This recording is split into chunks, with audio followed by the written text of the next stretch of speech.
जय बोलो देवादिदेव 1008 श्री भगवान महावीर स्वामी की जय। अहिंसा परमो धर्म की जय।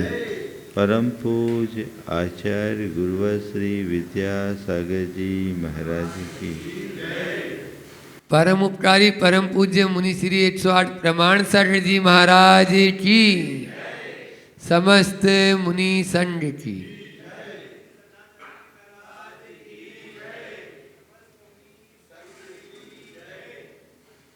सवाल है, जीवन के तमाम उतार चढ़ाव के मध्य अपने अंदर स्थिरता कैसे लाए।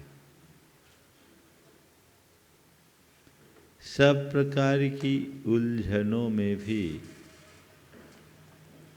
अपने आप को सहज कैसे रखे। बड़े बड़े आघातों के बाद भी मन में स्थिरता कैसे लाए। हर स्थिति में अपने अंदर मुस्कान कैसे रखे। ये सवाल हमेशा उठता रहता है। संत कहते हैं, मुस्कुराहट या प्रसन्नता बाहर से नहीं होती, इसका संबंध अंदर से होता है। किसी भी व्यक्ति से जब कभी बात करते हैं, वो अपना रोना रोता है और हर व्यक्ति के अपने अपने रोने हैं, अपने अपने तरीके से रोता है। पर प्रायः जब व्यक्ति के अंदर उतरो तो उसका एक ही सार निकलता है, क्या करूं, मेरी परिस्थितियां अच्छी नहीं हैं, मेरे हालात अच्छे नहीं हैं, इस वजह से ऐसा है, उस वजह से वैसा है, ऐसा होता तो मैं ठीक रहता, ऐसा नहीं होता तो मैं ठीक रहता। कुल मिलाकर लोग अपनी सारी स्थिति की जिम्मेदारी अपने हालातों पर छोड़ देते हैं। लेकिन संत कहते हैं, परिस्थितियां और हालातों से हमारी प्रसन्नता और खिन्नता का उतना संबंध नहीं है जितना कि हमारी मनस्थिति का है।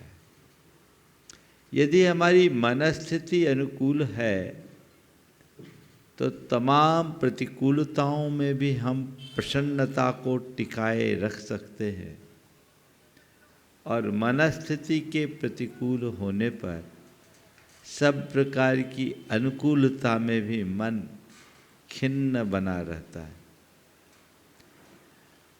सारा खेल हमारी मानसिकता का है। चीजें चाहे जैसी हो, आप लोग कहते हैं ना, मूड ऑफ हुआ तो सब ऑफ हो गया है। कोई भी चीजें बनती है, बदलती है, मूड ठीक तो ठीक, मूड ऑफ तो सब ऑफ। सारा मजा किरकिरा हो जाता है। एक परिवार आया, नए वर्ष की छुट्टी मनाने के लिए वो लोग दीघा बीच गए थे, बच्चों के साथ गए। उनका 3 दिन का प्रोग्राम था। आए, मैंने मनोविनोद में बच्चों से ऐसे ही पूछा, घुमाए? बोले घुमाए। तुम लोगों ने तो खूब एंजॉय किया होगा। बोले महाराज क्या एंजॉय करे, पापा मम्मी में लड़ाई हो गई, सबका मूड खराब हो गया। क्या एंजॉय करे, पापा मम्मी में लड़ाई हो गई, पूरा मूड खराब हो गया। हमने पूछा क्यों लड़ाई हुई?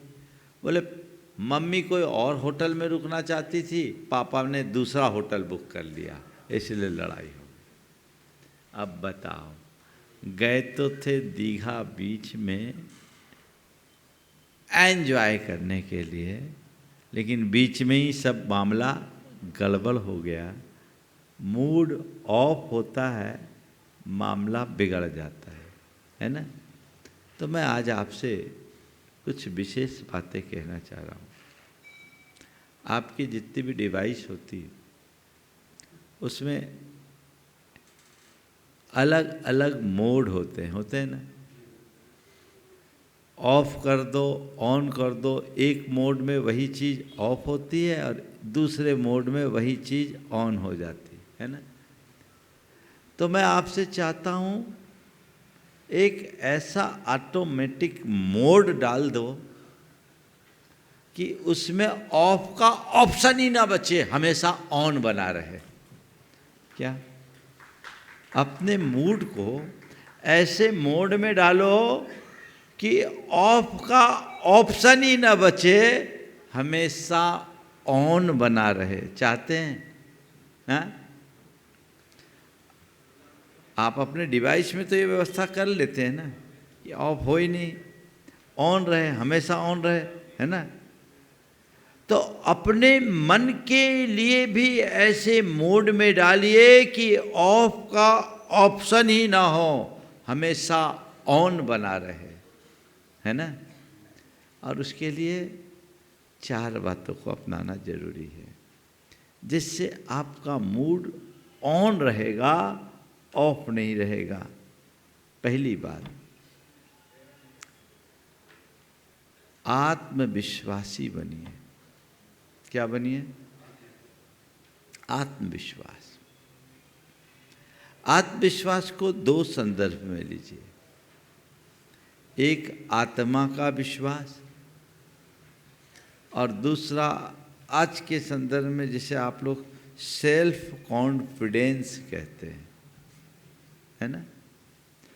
अंतरंग में अपनी आत्मा के विश्वासी बनिए, आत्मा के स्वरूप को समझने की कोशिश कीजिए। जिस मनुष्य को अपनी आत्मा का विश्वास हो जाता है, जो अपनी आत्मा के स्वरूप को जान लेता है, वो ये समझता है कि मैं अजर अमर अविनाशी हूँ, मैं शाश्वत आत्मा हूँ, मेरे अंदर का एक प्रदेश भी इधर से उधर नहीं हो सकता, मेरा कभी बाल बांका भी नहीं हो सकता, न कुछ बिगाड़ हो सकता है न सुधार हो सकता है। जो बिगाड़ है वो ऊपरी और सुधार है वो ऊपरी, मैं जो हूँ सो हूँ। इस सत्य पर विश्वास रखने वाला व्यक्ति बड़े से बड़े आघात को भी सहज भाव से स्वीकार सकता है।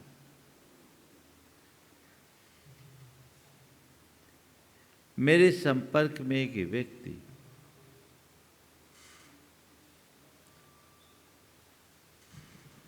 जिसका इकलौता बेटा 14 साल की उम्र में चला गया। एक ही बेटा, 14 साल की उम्र में बेटा चला गया। स्वाभाविक है, बहुत बड़ा आघात है ना। सामान्य आदमी इसे बर्दाश्त नहीं कर सकता, लेकिन वो व्यक्ति तत्वज्ञ था, स्वाध्यायी था, वस्तु के स्वरूप को समझता था। इतने बड़े आघात के बाद भी वो एकदम सहज बना रहा। और जब उससे किसी ने सांत्वना देते हुए, सहानुभूति प्रकट करते हुए कहा, भाई तुम्हारे ऊपर बहुत बड़ा वज्राघात हुआ है, आज काल ने तुम्हारे साथ बड़ा क्रूर मजाक किया है, इस विपत्ति की घड़ी में हम तुम्हारे साथ हैं। उस व्यक्ति ने जो बात कही, यदि ये बात हर व्यक्ति आत्मसात कर ले तो बड़े से बड़े आघात को सहने की सामर्थ्य विकसित हो सकती है और उन आघातों में भी सहज रहने की कला सीखी जा सकती। उसने कहा, मैं यही मानता हूँ, मेरे और मेरे बेटे का इतने ही दिन का संयोग था। मेरे और मेरे बेटे का इतने ही दिन का संयोग था। शरीर की उत्पत्ति होती है, शरीर का विनाश होता है। जितनी आयु वो लेकर आया चला गया। मैं मानता हूँ, आप सब कह रहे हो बेटा मेरा था, मैं भी कहता हूँ बेटा मेरा था, पर यथार्थ तो यही है कि न कोई बेटा है न कोई पिता है। वो भी अपना, हम भी अपने, सबका चतुष्टय भिन्न भिन्न है। मेरा तो एक परमाणु भी नहीं। इतने ही दिन का संयोग था तो मैं क्यों रोऊं? बोलो, ये जीवन का सत्य है कि नहीं? हाँ, सत्य है। इसे स्वीकार करने में संकोच क्यों? इसका अर्थ ये नहीं कि उसके मन में बेटे के प्रति कोई लगाव नहीं था। लगाव तो गहरा था, लेकिन प्रेम था, मोह नहीं। प्रेम प्रसन्नता देता है और मोह रुलाता है। प्रेम और मोह में बारीक अंतर है। दिखने में दोनों में लगाव और जुड़ाव दिखता है, लेकिन दोनों में बड़ा अंतर है। एक दूसरे से हिल मिल करके रहना, एक दूसरे के सुख दुख में सहभागी बनना, एक दूसरे को साथ देना, साथ निभाना प्रेम है। पर एक दूसरे के अभाव में पागल हो जाना मोह है। आप लोग बोलते हैं, फैले प्रेम परस्पर जग में, मोह दूर ही रहा करे। आत्म तत्व के प्रति यदि विश्वास जग गया तो मोह दूर हो जाएगा, प्रेम प्रकट हो जाएगा। और जहाँ प्रेम रहेगा प्रसन्नता रहेगी। वस्तु स्वरूप को स्वीकारते ही जीवन में सहजता आती है। समझ गए? आत्म तत्व का विश्वास। एक व्यक्ति जिसे 32 वर्षों से गठियावात, गंभीर बीमारी, कई बार ऐसा होता कि महीने महीने तक वो बिस्तर से नहीं उठ पाता। लेकिन उस स्थिति में भी वो व्यक्ति, आप उसे कराहते हुए नहीं देखते। मैंने ऐसे ही पूछा, बोला महाराज मैं तो एक ही बात मानता हूँ, मेरी इच्छा थी आप लोगों के मार्ग में आने की, परिवार के लोगों ने बहुत जोर दिया, मैंने विवाह कर लिया, गृहस्थी में फंस गया। पर मुझे लगता है कि मेरी नियति को कुछ और इष्ट था, वो मुझे इसी प्रकार से तपस्या कराने चाहती है। तो महाराज मैं इसे कर्मोदय मानकर इसे अपनी तपस्या मान रहा हूँ। मैं कर्म को काट रहा हूँ, भोग नहीं रहा। मैं सोचता हूँ कि मेरा कर्म इसी निमित्त से नष्ट होने वाला है, तो हो जाने दो। हो गई बात? किया जा सकता है ऐसा?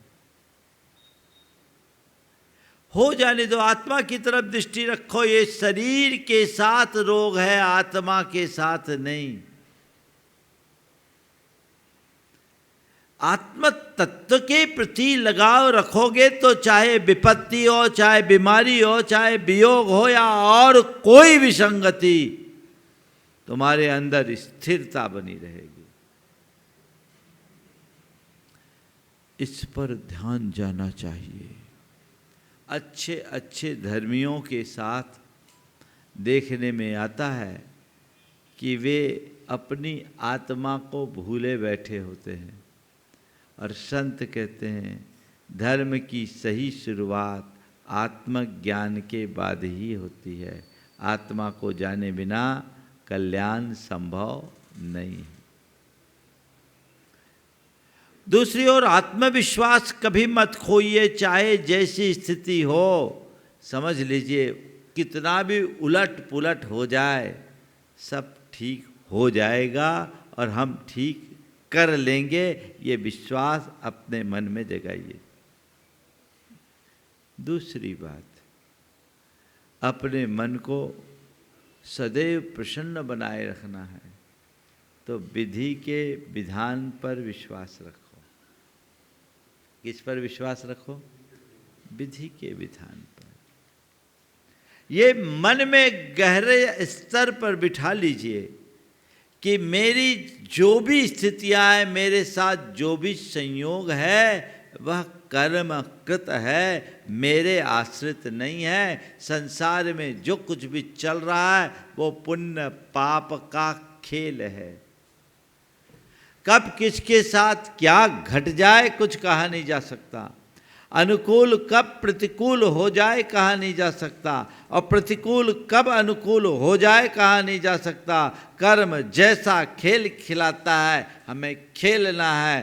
पुण्य है तो, पाप है तो, अनुकूल है तो, प्रतिकूल है तो, अच्छा है तो, बुरा है तो, जो स्थिति है मुझे उसे सहज रूप से स्वीकार करना है। ये दृष्टि यदि अंतर मन में प्रकट हो जाए तो जीवन में व्यापक बदलाव घटित हो सकता है।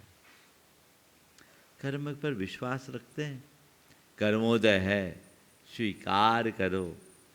जो कर्म का उदय आ जाए स्वीकार कर लो।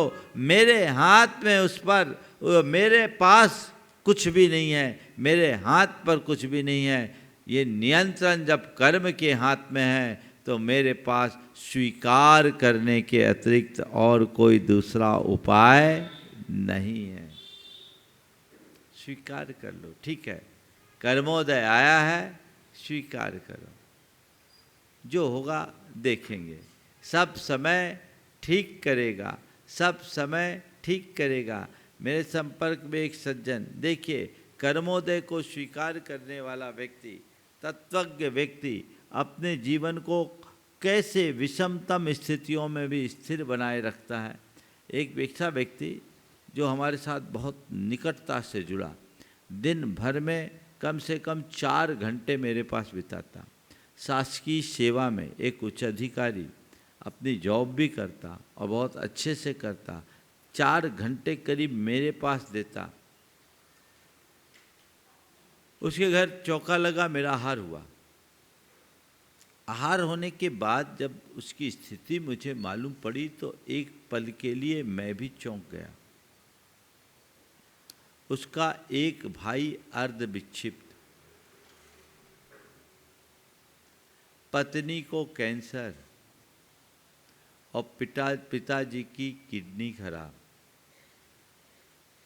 भाई अर्ध विक्षिप्त, पिताजी की किडनी खराब, पत्नी को कैंसर। लेकिन उसके बावजूद उस व्यक्ति ने कभी इस विषय का जिक्र मेरे पास नहीं किया, और जब आए तो बड़ा सहज और प्रसन्न दिखाई पड़े। लोगों ने जब बताया कि महाराज इसको आशीर्वाद दीजिए, इसके साथ ऐसी ऐसी स्थिति है, मैं उसकी तरफ देखा, कहा महाराज आप तो ये आशीर्वाद दो कि जैसी स्थिरता मेरी आज बनी है आगे भी बनी रहे। मैं आपसे और कुछ नहीं चाहता। जैसी स्थिरता मेरी अभी बनी है वैसी आगे भी बनी रहे, आप ऐसा आशीर्वाद दो। महाराज जी, ये जितनी बातें इन लोगों ने कही वो बातें सही हैं, पर मैंने तो आपसे एक ही बात सीखी है। 2014 से मैं आपको सुन रहा हूँ, और आपको सुनने के बाद मेरे जीवन की दिशा बदल गई। मैंने एक ही बात आपसे सीखी है कि आत्मा का कुछ जाना नहीं, और बाहर जो है वो सब कर्मों का खेल है, उस पर हमारा कोई जोर नहीं। महाराज जी, कर्म का उदय है, फिर भी मैं ये सोचता हूँ कि भले आज मेरे साथ मेरे परिवार में ऐसी बीमारियाँ और विपत्तियाँ हैं, पर मैं अपने आप को बहुत भाग्यशाली मानता हूँ कि इतना पुण्य तो है कि आज मैं चिकित्सा कराने में समर्थ हूँ, मेरे पास साधन है, चिकित्सा तो करा रहा हूँ। महाराज जी, आपने मुझे जब से प्रेरणा दी, मैंने अपने अंदर सकारात्मकता को अपना लिया। मुझे लगता है भाई विक्षिप्त है, पर मुझे भाई की विक्षिप्तता नहीं दिखती। मुझे हमेशा ऐसा लगता है कि मेरा भाई भले विक्षिप्त है, पर कम से कम पागल चिल्लाता तो नहीं है, चीखता तो नहीं है। मैं एक ऐसे व्यक्ति को भी जानता हूँ जिसके यहाँ उनका बेटा विक्षिप्त है और दिन भर इतना चिल्लाता है, इतना चिल्लाता है कि पूरे मोहल्ले का जीना मुहाल हो जाता है और एक दूसरे को देखकर काटने को भी दौड़ता है। महाराज, मैं जब भी देखता हूँ, अपने भाई को देखता हूँ, तो अपने आप को खुशनसीब मानता हूँ कि मेरा भाई यदि अर्ध विक्षिप्त है तो क्या हुआ, कम से कम शांत पड़ा तो रहता है। मेरी सोच पॉजिटिव।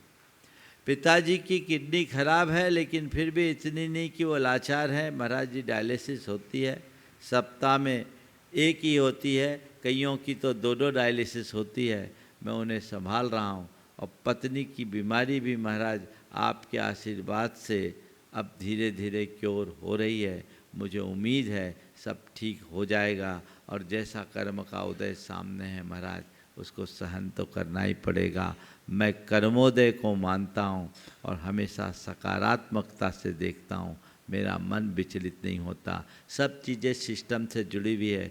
मैं सोचता हूँ बहुत दुर्लभता से आपका समागम मिला है। दूर से आपके सानिध्य को मैं पाता रहा। आप जब यहाँ हों तो मैं जितना समय का उपयोग कर सकूँ करूँ। महाराज, मेरा अपना कोई शौक़ नहीं है। मैं न इधर उधर घूमने जाता हूँ, न कुछ करता हूँ। मुझे यहाँ अच्छा लगता है, इसलिए इन चीज़ों को अपनाता हूँ। ऐसी दृष्टि जिसके अंदर आ जाए वो कभी दुखी होगा? बोलो। हाँ, ध्यान रखने की बात है कि परिस्थितियां मेरे अनुकूल बनी रहे, ये किसी के हाथ में नहीं, भगवान के हाथ में भी नहीं है कि सदैव मेरी परिस्थितियां मेरे अनुकूल बनी रहे। किसी के हाथ में नहीं है। पर चाहे जैसी भी परिस्थिति क्यों ना हो, मैं अपनी प्रसन्नता को बनाए रखूं, ये मेरे हाथ में है। अपनी प्रसन्नता को बनाए रखे, उसके लिए कला है। विधि के विधान पर विश्वास, जो हो उसे स्वीकार करने की सामर्थ्य मिलती है। और जब हम चीजों को अंदर से स्वीकार लेते हैं तो वही आनंद देने लगती है। आकुलता कब होती है? दुख, क्षोभ अथवा तनाव कब होता है?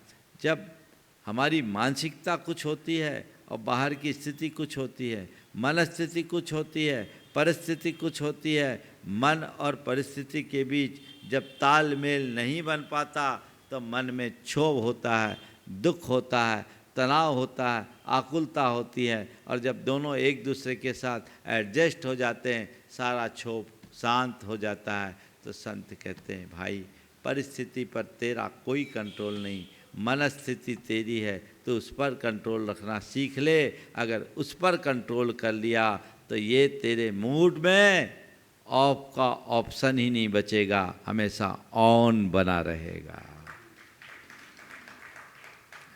मूड हमेशा ऑन बना रहेगा। ऑफ होने का काम क्यों करते हो? समझ गए? तीसरी बात, चीजों को इग्नोर करना सीखे। क्या करें? इग्नोर करें। आप लोगों का मूड किससे ऑफ होता है? किसी ने कुछ कह दिया, थोड़ा सा कुछ कह दिया, मूड ऑफ है ना? कैसी बात होती है? अभी आपकी थोड़ी सी तारीफ कर दूं, खिल जाओगे। क्यों? थोड़ी सी तारीफ कर दूं, खिल जाओगे। और एक टिप्पणी कर दूं तो खौल जाओ। पल में खिलते हो और पल में खौल जाते हो। एक शब्द, एक छोटा सा शब्द खुशी को खिन्नता में परिवर्तित कर देता है, सारे माहौल को बदल देता है। क्यों? बोलो। कोई एक साधारण सा व्यक्ति तुम्हें कभी भी हंसा सकता है, रुला सकता है।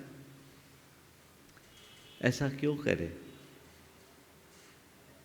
जिन शब्दों से मन में क्षोभ हो, जिन बातों से मन में विकल्प हो, उन सबको नजरअंदाज किया जा सकता है कि नहीं? बोलो।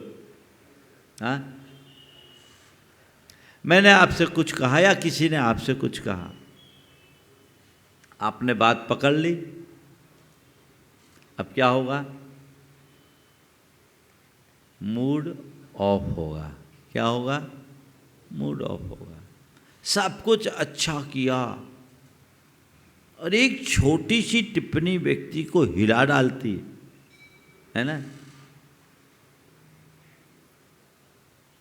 सब कुछ अच्छा किया। देखिए, आप मान लीजिए किसी के यहाँ गए, उसने आपका आत्मीय स्वागत किया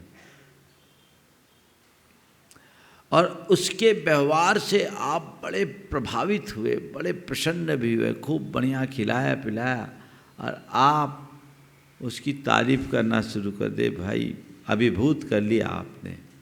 इतनी आत्मीयता मैंने तो सोचा भी नहीं था कि आप मुझे इतना रिस्पॉन्स दोगे, मेरे साथ इतना आत्मीयतापूर्ण व्यवहार करोगे। मैं अभिभूत हूँ। और क्या बताऊँ, आज क्या खाना खिलाया आपने, क्या खाना खिलाया। ऐसा खाना तो मैं जिंदगी में कभी खाया ही नहीं। क्या खाना खिलाया, ऐसा खाना तो जिंदगी में मैंने कभी खाया ही नहीं। आपने बात पूरी नहीं की और उसने कहा, तू क्या, तेरा बाप भी नहीं खाया होगा। अब बोलो क्या होगा? क्या हो गया?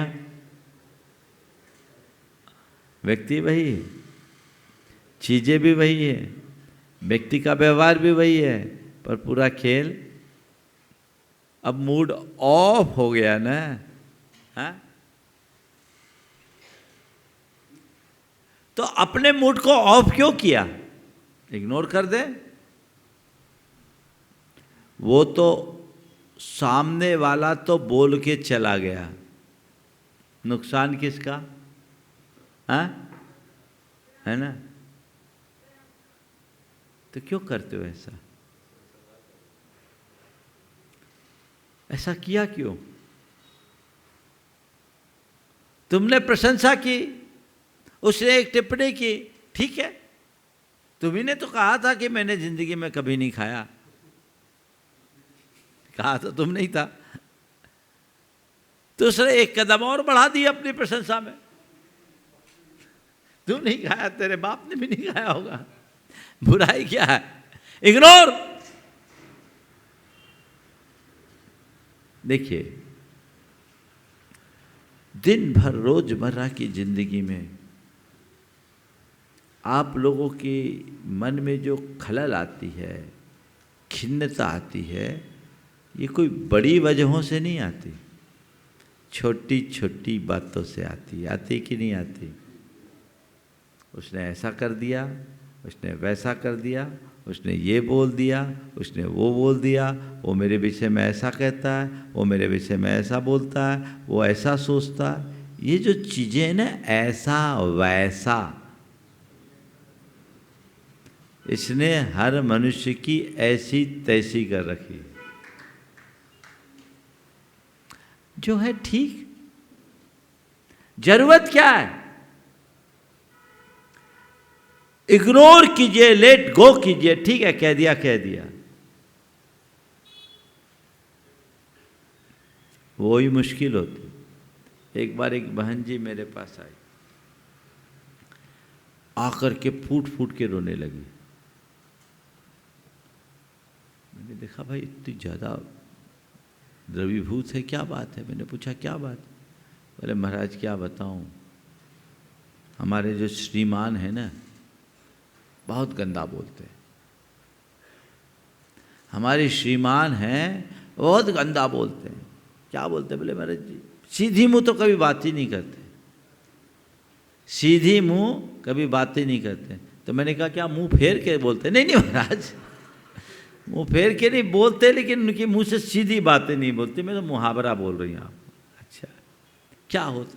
बोले महाराज जी बहुत गंदी गंदी बातें बोलते हैं, सम्मान तो उनने जाना चाहे नहीं, उनके शब्द बड़े ओछे होते हैं, हल्के, ऐसे शब्द जो मैं आपके सामने बोल नहीं सकती। बोलते तो क्या हो गया, बोलते ही ना, तुम्हारे साथ मारपीट तो नहीं करते? नहीं, मारपीट की तो इतनी हिम्मत नहीं है उनकी, मारपीट की तो हिम्मत नहीं है, लेकिन बोलते हैं, बहुत गंदा बोलते हैं। महाराज जी आप तो कोई उपाय बताइए, कोई मंत्र दीजिए। हमने कहा देख भाई, मेरे पास ऐसा मंत्र तो नहीं है कि जो तुम्हारी पति की बोली बदल दे, मेरे पास ऐसा कोई मंत्र नहीं जो तुम्हारे पति की बोली बदल दे, पर मेरे पास ऐसा मंत्र जरूर है कि पति चाहे कुछ भी बोले तुम पर असर ना हो। बात समझ रहे? मेरे पास ऐसा कोई मंत्र नहीं जो तुम्हारे पति की बोली बदल दे, पर ऐसा मंत्र मैं तुम्हें जरूर दे सकता हूं कि तुम्हें पति क्या कोई कुछ भी बोले उसका असर ना हो। चाहिए आप लोगों को? हाँ चाहिए? मैंने कहा ठीक। बोले देखो, पति बोलता है, गंदी गंदी गालियां बोलता है। संयोगतः जहाँ हमारा प्रवास था, जिस गांव में हम थे, वहाँ एक पागल घूमता था, और वो पागल चाहे जिस पर जो सड़क चलता मिल जाए उससे बहुत गालियाँ देता था, गंदी गंदी गालियाँ देता था। मैंने उससे पूछा, रास्ते में कभी वो पागल मिला? बोले हमारे अक्सर मिलता है। रास्ते में कभी वो पागल मिला? बोले अक्सर मिलता है, आज भी मिला था। अक्सर मिलता है, आज भी मिला था। बोले क्या बोलता है? बोले बहुत गंदी गंदी गालियाँ देता है, बहुत गंदी गंदी गालियाँ देता है। बोले आज दिया? बोले दिया था। तो हमने कहा तुम अपने पागल, तुम्हारा पति वैसी गालियाँ देता? बोले वैसे तो नहीं देता। तो बोले पागल जैसी गालियाँ? नहीं महाराज उतनी गंदी गाली नहीं देता। तो हमने कहा तुम पति की शिकायत लेकर आ गई, पागल की शिकायत लेकर क्यों नहीं आई? पति की शिकायत लेकर आ गई, पागल की शिकायत लेकर क्यों नहीं आई? बोले महाराज उसके लिए क्या? बोले वो तो पागल है, उसकी शिकायत क्या करे, वो पागल है। हमने कहा जो पति अपनी पत्नी से ढंग से बात ना करे वो भी पागल है। जिस आदमी के जबान पे लिहाज ना हो समझ लेना पागल है। Ignore it. समझ गए? समझदार आदमी संभल कर बोलता है, ना समझी की बात पागलपन की ही तो पहचान है। ठीक है, मत का प्रलाप मानकर इग्नोर करना सीख ले, इतना ही तो करना है। कर सकते हो कि नहीं? हाँ तो बोल तो रहे, इग्नोर करने में ईगो आ जाता है, तो ईगो है तो भुगतो। मैं तो आपसे एक बात पूछता हूं, कहीं से धुआं आता हो, आप क्या करते हैं? अपनी खिड़की खोलते हैं कि बंद करते हैं? हाँ तुरंत बंद करते हैं, देर तो नहीं करते उसमें। धुआं आया, आपने खिड़की बंद कर दी, और अगर थोड़ा बहुत घुस गया तो एग्जॉस्ट चला के उसको बाहर कर देते हैं, करते हैं। तो ये सब चीजें तो धुआं है, एंट्री क्यों दे रहे हो? खिड़की बंद करो और जो है उसको बाईपास करो, बाहर निकालो। इग्नोर करने की कला अपने अंदर आनी चाहिए, उसे विकसित कीजिए। यदि चीज़ों को नज़रअंदाज करने की क्षमता विकसित कर ले तो जीवन में कभी दुखी नहीं होगे। ध्यान रखना, जीवन को सुखी रखने का मंत्र है,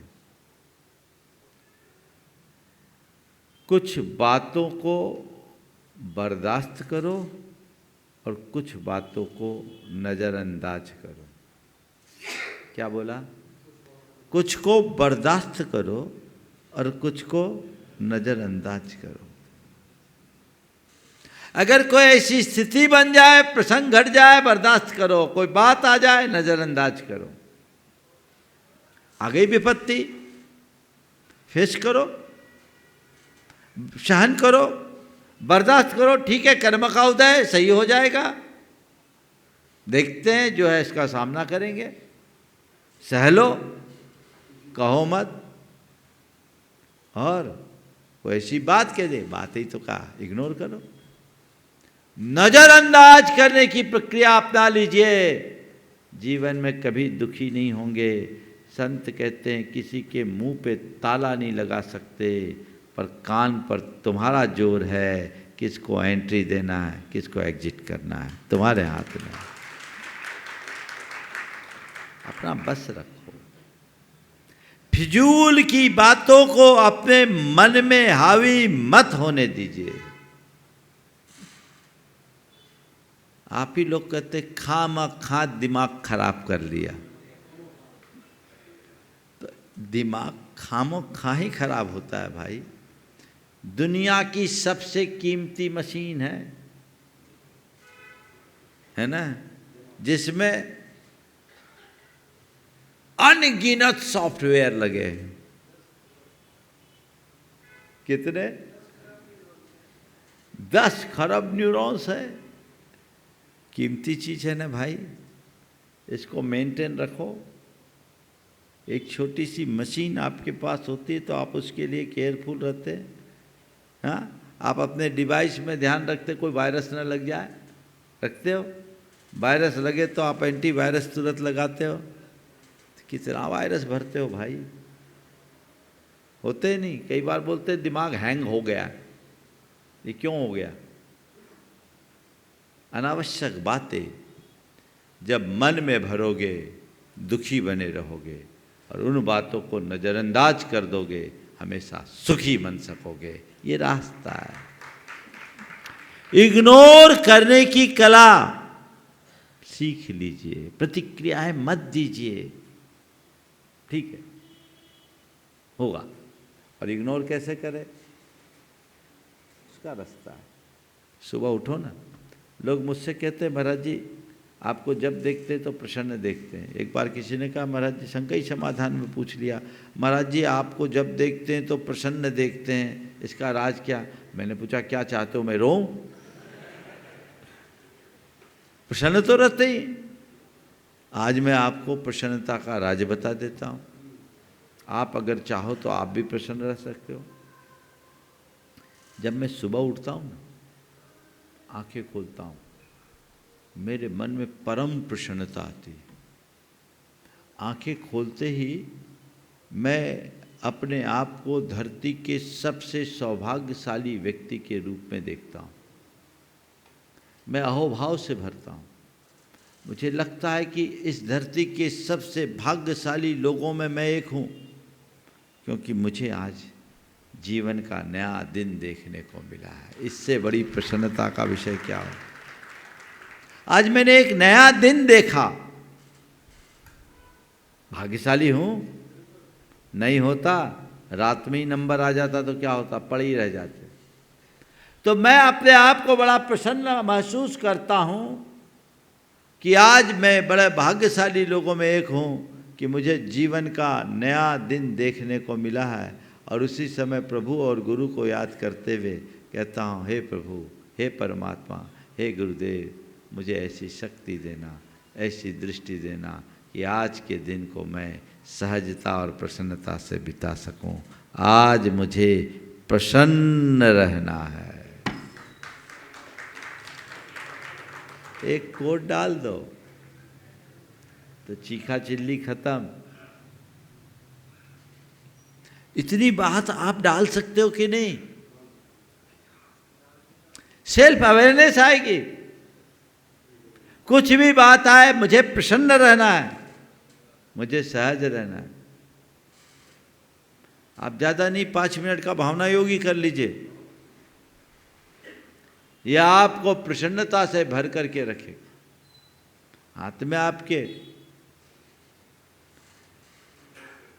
हाइपर टेंशन के चक्कर में दवाइयाँ खाने की जगह हमारे रास्ते को अपना लो, सब चीजें बदल जाएगी। आध्यात्मिक दृष्टि चाहिए। चीजों को नजरअंदाज करने की क्षमता विकसित कीजिए।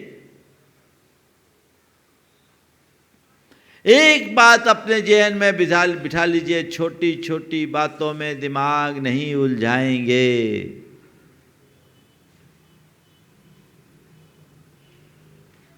आप लोग तो छोटी छोटी बातों को पकड़ते हैं सब पढ़े लिखे, और जो पढ़े लिखों में ज्यादा होता है ना, ज्यादा होता है, छोटी छोटी बातों में उलझ जाते हैं।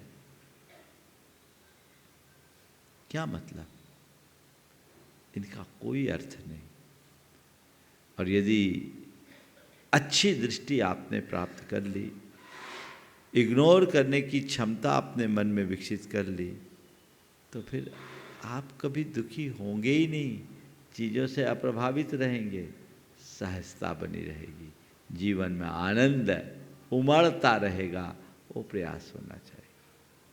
और आखिरी बात, अपनी प्रसन्नता को बनाए रखने के लिए सकारात्मकता अपनाएं। हर पल सकारात्मक बने, चाहे जो हो। चीज़ों को सकारात्मक दृष्टि से देखने की क्षमता अपने अंदर विकसित करें। नेगेटिव अप्रोच होगी, आपका मन खिन्न होगा। और यदि आपने सकारात्मकता से चीज़ों को लिया, आप प्रसन्न बने रहोगे। मैं आपसे कहता हूँ, उल्टी की सीधी व्याख्या करना शुरू कर दें। क्या करें?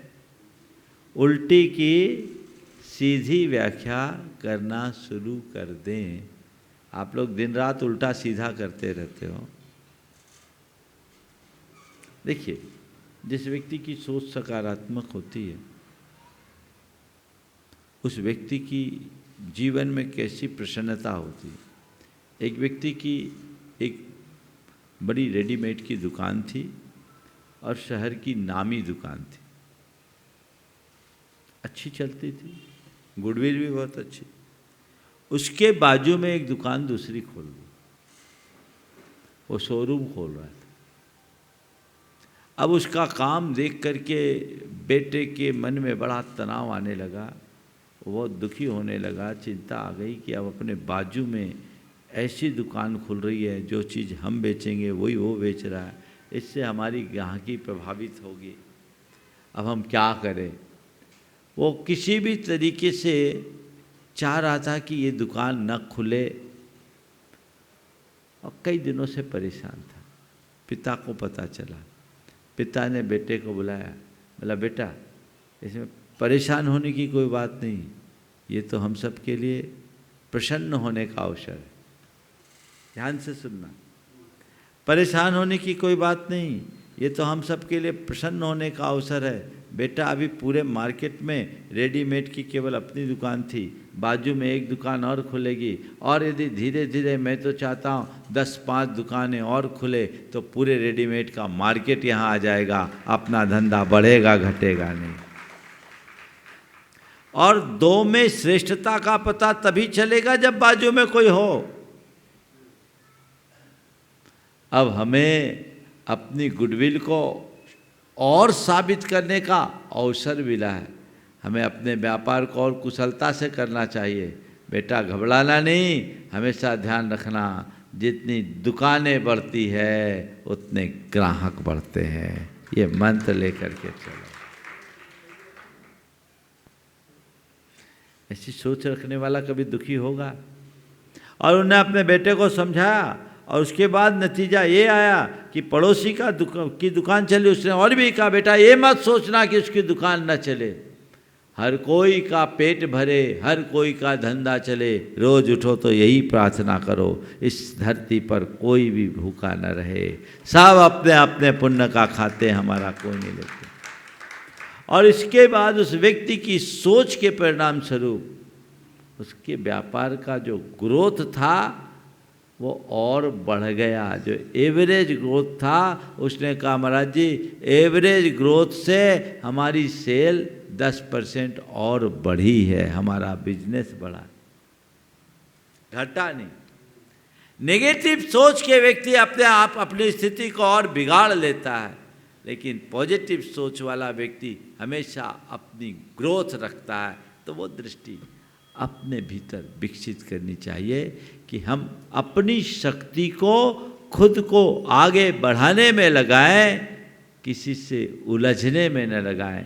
यदि ऐसी दिशा और दृष्टि अंतर्मन में आ गई तो हमारे जीवन का काया पलट हो गया, ऐसा समझ करके चलना चाहिए।